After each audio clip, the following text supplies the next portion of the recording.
Soy el pastor Josué Ávila Pérez desde la iglesia Selah en la ciudad de Barranquilla. Y hoy es muy especial porque lo prometido es deuda. Hace mucho tiempo les había dicho para empezar lo que es el estudio de teología. Ahora, ¿qué diferencia hay entre teología y religión? Bueno, la diferencia que hay es del cielo a la tierra. Religión es una cosa, teología es otra. Y vamos a ver lo que es la teología y lo que es la teología sistemática.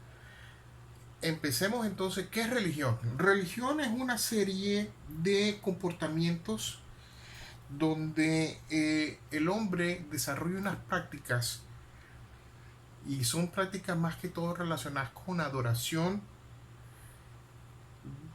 que se adoptan conforme a ciertos ambientes particulares. ¿Ya? Mientras que teología, mientras que la teología como tal no. La teología está conformada por dos términos griegos, uno teos, que significa Dios, y logos, que significa palabra. Hay el sufijo logía en sí, que significa disciplina, ciencia, palabra en sí. ¿Ya? Entonces, ¿cuál sería la definición de teología? La definición de teología específicamente es un estudio ordenado y coherente de las principales doctrinas de la fe cristiana. Y tenemos que remitirnos obligatoriamente a las escrituras, a la palabra de Dios. Dice el Evangelio de Juan en el capítulo 1, y me remito a lo que dice la Biblia, traducción en lenguaje actual, dice así el Evangelio de Juan, capítulo 1, verso 1. Antes que todo comenzara ya existía aquel que es la palabra. La palabra estaba con Dios y la palabra era Dios.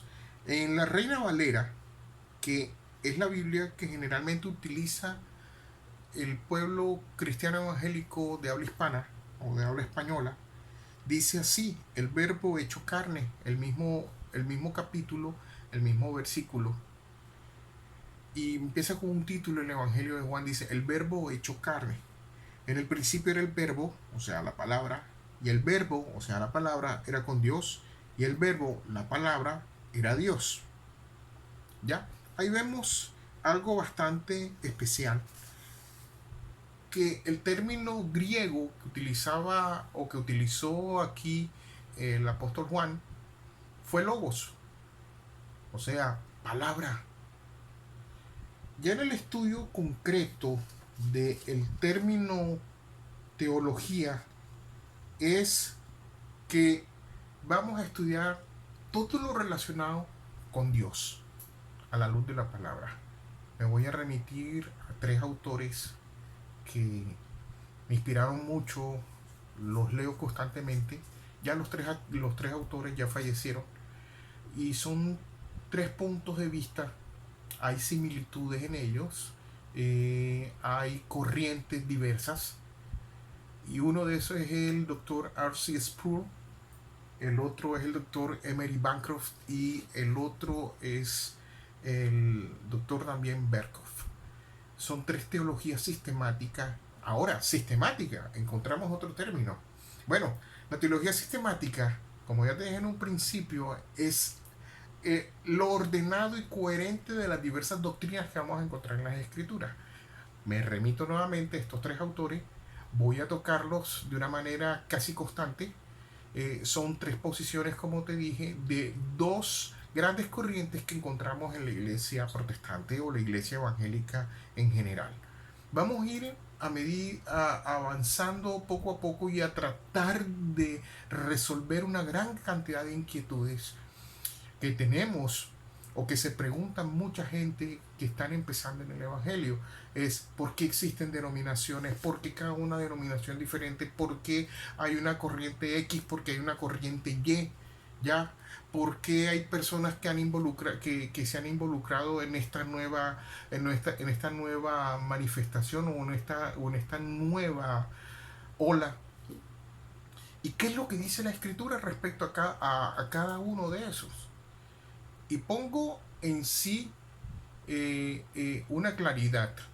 La iglesia Selah es una iglesia de corte pentecostal trinitario, continuista, moderado. A lo largo del curso vamos a ir viendo qué significa cada uno en el estudio de teología como tal. Ahora, en cuestión, el término teología es un término bastante amplio, muy amplio, y no solamente se refiere a Dios, sino que también se refiere a lo que está revelado en las escrituras. Eh, Dentro de la disciplina de la teología está el estudio del Espíritu Santo, al que llamamos neumatología, está el estudio de Jesús o de Cristo, a lo que llamamos cristología, está el estudio del pecado, a lo que se le llama amartiología, el estudio de las cosas futuras, que se conoce como la escatología, y hay una serie de subdivisiones en la teología propiamente dicha que se refieren de una manera muy específica al estudio de Dios en sí mismo. Eh, por eso es que se llama así teología sistemática, es una coherencia y un ordenamiento que se tiene que hacer para que podamos entender las diversas doctrinas que se presentan en la palabra de Dios. Ahora, hubo una gran influencia en la teología hasta un poco antes de del movimiento de la Ilustración. La teología era la reina de la ciencia. Y se puede decir, y me voy a atrever a decir el término, y la que le servía a la teología era la filosofía. Pero ¿qué ha pasado en nuestra triste actualidad? Y digo triste porque se ha mostrado una aversión a todo lo relacionado con Dios. Incluso en el mismo pueblo cristiano se han atrevido a decir que para qué estudiar doctrina si la letra mata. Bueno, hay que estudiar doctrina porque el mismo Señor Jesús lo dijo. Hay que estudiar doctrina para poder entender muchas veces cosas que son bastante complejas de interpretar, que encontramos en las escrituras. Es necesario aprender doctrina para poder desenvolvernos en un mundo que está en contra no solo de Dios, sino también en contra de los seguidores del Altísimo. ¿Quiénes somos? Tú y yo. Y podamos, conforme a la teología, levantar defensa a todo aquello que afrente no solamente nuestro estilo de vida, sino también a lo que hemos aprendido. Y la idea de levantar esa defensa es que la persona se convierta a nosotros y no nosotros a ellos. Con la teología, con el estudio de la doctrina, nosotros despejamos muchas dudas que tenemos, despejamos dudas de aquellos que nos cuestionan, despejamos incluso argumentos muchas veces repetitivos, porque lamentablemente las personas que se van en contra de nosotros no tienen en sí el conocimiento tal para podernos refutar. Entonces, mira todo lo importante que tiene la teología en cuestión. Para todo lo que nos sirve, es necesario que el Hijo de Dios, el creyente, el cristiano, aprenda doctrina. Es imperativo, es obligado. ¿Tú quieres defenderte de un ateo? ¿Quieres defenderte de una persona que está en otra fe? ¿Quieres defenderte ante un profesor universitario? Porque generalmente cuando entramos a la universidad, ahí es donde vemos un rechazo total, lo digo por experiencia propia. Y el rechazo es tal que lo miran a uno como la persona despreciable, como el leproso, como la cosa ruin, nadie se quiere acercar. ¿Y cómo uno se puede defender a la luz de las escrituras de una manera sana, coherente, teniendo argumentos, y que esa persona crea y se le cree el interés para podernos escuchar? Y por experiencia propia, he visto muchas personas que han estado en contra mía y ahora están a favor mío, precisamente por tener el conocimiento de toda esta serie de doctrinas de una manera clara, sencilla, coherente. Y lo más impresionante es que podemos aplicarla a nuestra realidad, poder entender qué es lo que está ocurriendo a nuestro alrededor, porque la misma palabra nos lo enseña. Y eso es lo hermoso que tiene la teología. Vemos, conocemos, aplicamos y podemos ver cómo se mueve Dios ante aquellas personas, delante de esas personas, y cómo Dios las toma de una manera tan amorosa que pueden llegar a los pies de Cristo sin contradicciones, solo por aprender doctrina. Es que no solamente es que prediquemos, eso está bien, es fabuloso. Incluso la escritura eso es lo que enseña. Pero saber mostrar el amor de Cristo es necesario aprender doctrina desde todo punto de vista. Ya. Ahora, ¿qué diferencia hay entre la doctrina y religión? Ya lo vimos. Teología, o sea, la doctrina de la escritura, la teología, y la diferencia que hay con la religión, una serie de comportamientos, de actitudes, de adoración, que están influidos por un ambiente determinado.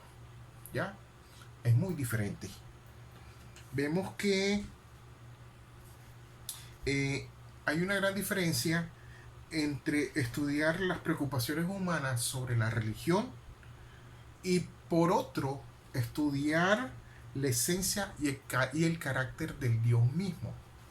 Hay una gran diferencia y eso lo vamos a ver en el estudio de la teología. Todo esto que estoy diciendo es una introducción para entrar de lleno en la próxima clase o en la próxima clase, que va a ser el otro martes, en sí lo que es la teología y los diversos subtemas que se presentan. ¿Ya? Cuando hablamos de teología sistemática, tenemos que ver todo lo que puede afectar esta cohesión que hay de las diversas doctrinas en la palabra. La influencia que tiene la filosofía sobre la teología.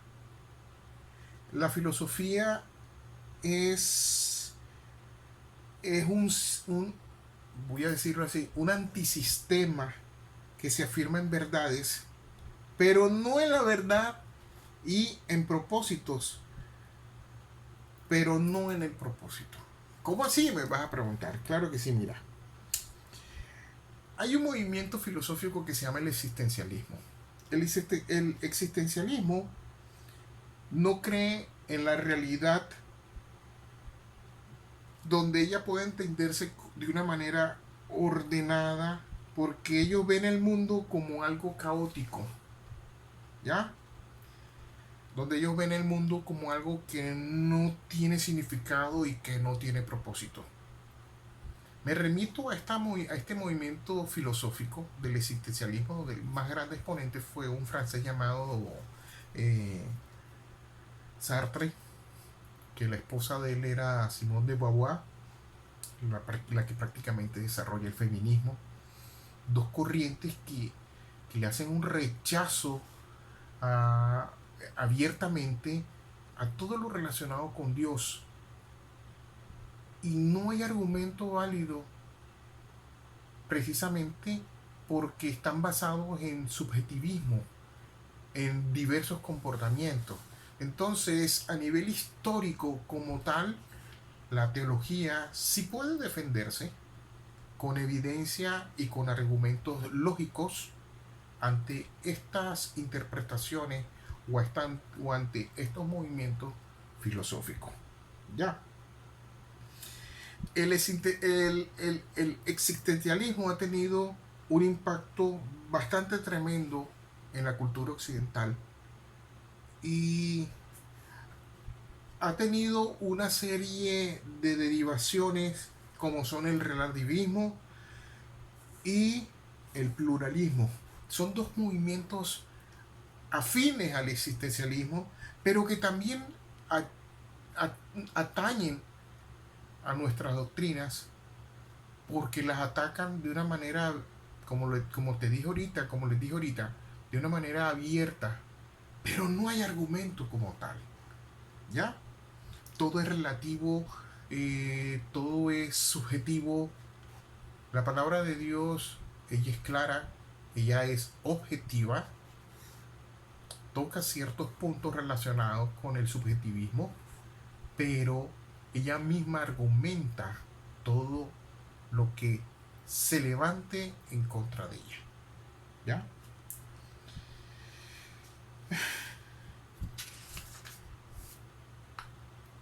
Hay unas diversas posiciones en la teología o en el estudio teológico. Hay corrientes. Está la corriente reformada o calvinista y está la corriente arminiana. Personalmente me mantengo en una posición, tomo de una, tomo de otra, respeto la otra. Es de estudios bastante profundos.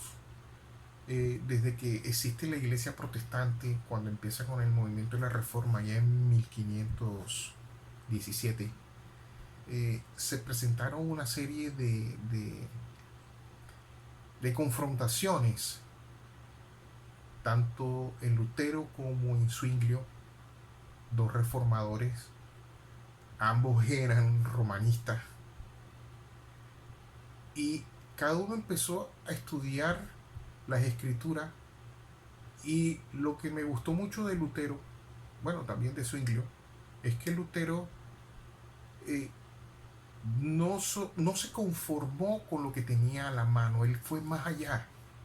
Y es lo que nos enseña también la palabra. El Señor Jesús, cuando confrontó a los fariseos, le dice: ustedes escudriñen las escrituras, se lo dijo así a los fariseos, para que se den cuenta que ellas son las que hablan de mí. ¿Qué es lo que nos está enseñando la misma palabra? La misma palabra nos está diciendo: estudienme, desafíenme, escrútanme. Es lo que está diciendo las escrituras. Y eso fue lo que hizo este reformador Lutero. Él fue más allá de lo que tenía a la mano. Él simplemente pudo haber llegado a la Vulgata Latina, que era la palabra o era la Biblia que utilizaba el romanista en ese momento, y él la pudo haber traducido a su idioma natal, que es el alemán. Pero él no se conformó con eso. ¿Por qué? Porque hay algo bastante importante, y siempre lo he repetido, es que el texto sin contexto se vuelve un pretexto. ¿Cuál es el punto? El punto es cuestión es que en los idiomas originales cada término tiene un significado acorde al contexto del pasaje. Entonces Lutero tuvo que irse hasta allá a tomar los idiomas originales. El Antiguo Testamento fue escrito en hebreo y en arameo, y el Nuevo Testamento fue escrito en griego. Irse hasta allá, corroborar lo que decía, lo que tenía ahí a la mano, que era la Vulgata Latina, y hacer la traducción a su idioma natal, al alemán. Eso no fue un trabajo de la noche a la mañana, fue algo arduo, muy sesudo, porque se presentan muchas situaciones del idioma, muchos problemas lingüísticos. Pablo, el apóstol Pablo, tuvo esa dificultad también cuando tuvo que tomar pasajes del Antiguo Testamento y podérselo plantear a una población gentil que nada más manejaba el griego, y era un griego vulgar, ni siquiera era un griego culto. Y Pablo, que prácticamente en mi considerar era un erudito, fue tan sencillo, tan específico, que esta persona que no tenía prácticamente ningún conocimiento lo pudo comprender. Eso es lo hermoso que tiene la teología. Y allá es donde yo quiero llegar, que cuando nosotros aprendemos doctrina, podemos entender muchos pasajes que, si no tuviéramos conocimiento, se nos vuelve muy difícil de interpretar, y podemos caer en una mala traducción o una mala interpretación. Podemos caer en lo que se conoce como eisegesis, La exégesis es una interpretación personal por un interés determinado. Lamentablemente la iglesia protestante se presenta mucho eso, incluso eso pulula la exégesis de muchos pastores, entre comillas, de renombre. No se hace una sana exégesis. La exégesis es producto de un estudio profundo de las palabras conforme a las doctrinas aprendidas en la teología. ¿Ya? Ahora bien, cuando nosotros tenemos bastante conocimiento teológico, podemos estar capacitados en poder enseñar a otros. Y la palabra dice allá en el Evangelio de Mateo, capítulo 28, verso 18. Sí, en la última parte, 18, 19, 20, ya te lo busco acá para que veas tú cómo dice.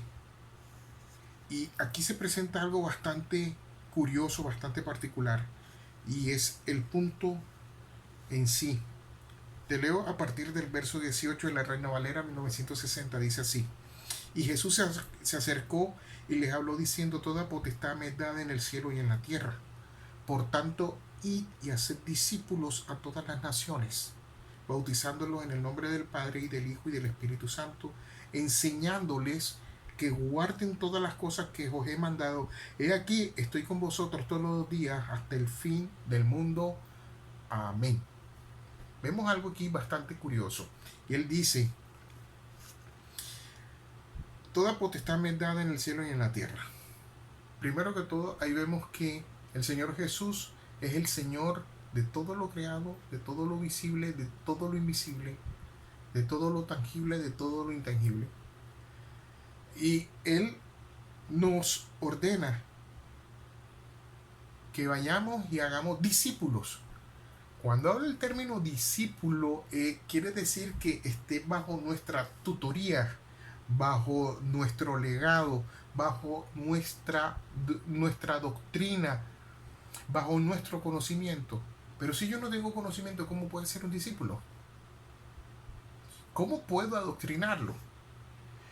Dice el último verso, el verso 20, dice: enseñándoles que guarden. ¿Cómo puedo enseñarle algo si yo no lo sé? ¿Cómo puedo decirle que guarde lo que Dios ha mandado si ni siquiera yo lo sé interpretar? Desde el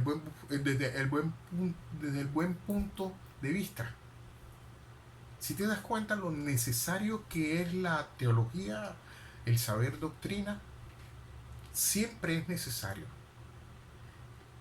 Dice también la palabra de Dios allá en Primera de Timoteo, capítulo 3, verso 1.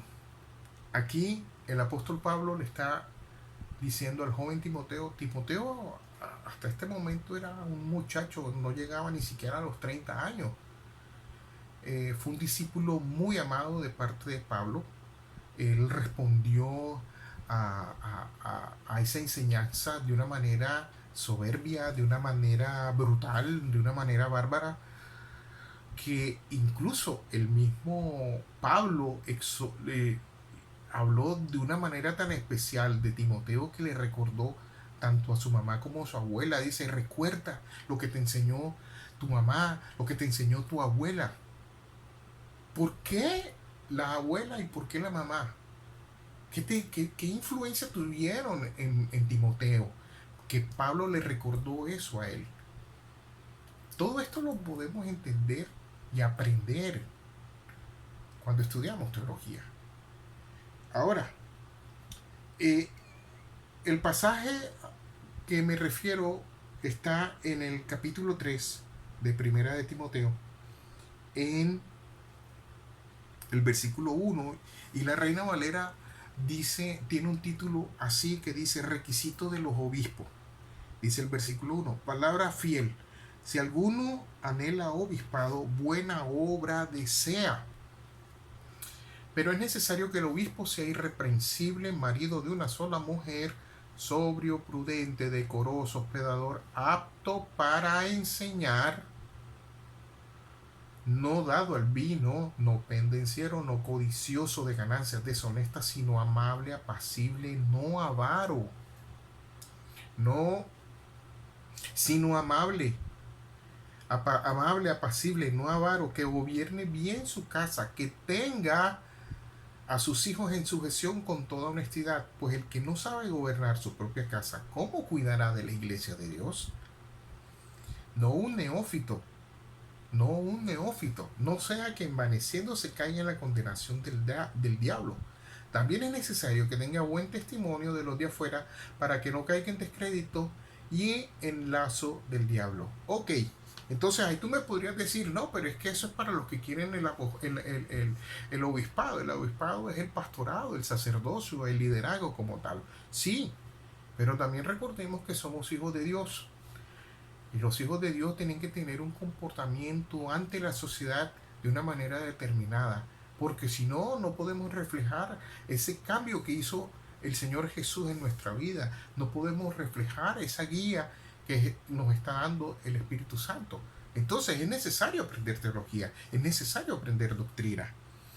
Aquí me gustó bastante lo que dice el versículo 6, que dice, no un neófito, no sea que envaneciéndose caiga en la condenación del diablo. El neófito es aquella persona que carece de conocimiento. Si yo carezco de conocimiento, ¿cómo puedo enseñarle a otra persona? ¿Cómo puedo saber lo que Dios quiere de mí? ¿Cómo puedo orientar a un grupo determinado? ¿O cómo puedo dar una consejería? ¿O cómo puedo acercarme y darle palabras de ánimo a una persona que está pasando por una situación bastante complicada? Todo esto es necesario. Todo esto es necesario aprenderlo. Y lo podemos entender cuando nosotros estemos estudiando teología en sí. La teología podemos entender dos voluntades que tiene Dios: la voluntad oculta y la voluntad revelada. Y eso lo vamos a ver en la otra clase. Vamos a entrar en cuestión en sí con fuerza, empezando lo que es la voluntad revelada y lo que es la voluntad oculta de Dios. ¿Cómo eso infiere en mi vida personal y qué puedo aprender de eso? Y eso está en la misma escritura. Hay personas que se atreven a decir unas cosas terribles que no están a la luz de las escrituras. Y te pongo un caso en concreto. Hay un meme o un video que se ha vuelto o se volvió viral relacionado con una bendición de José, que es la túnica. La palabra no dice nada de eso. Y lo más triste es que entre grupos de cristianos lo replican y lo replican. Y ahí podemos ver una falta de cordura y una falta de conocimiento. ¿Ya? Al igual pasa con las alabanzas, con una adoración. La gente lo repite, pero no analiza qué es lo que está diciendo. ¿Por qué? Porque carece de conocimiento. Para esto es necesaria la teología. ¿Ya? Y me despido y deseo que tengan un buen día o una buena noche. Soy el pastor José Ávila Pérez desde la iglesia CELAC en la ciudad de Barranquilla. Nos vemos en el próximo martes a las 7 de la noche. Sean todos bendecidos en el nombre poderoso de Jesús.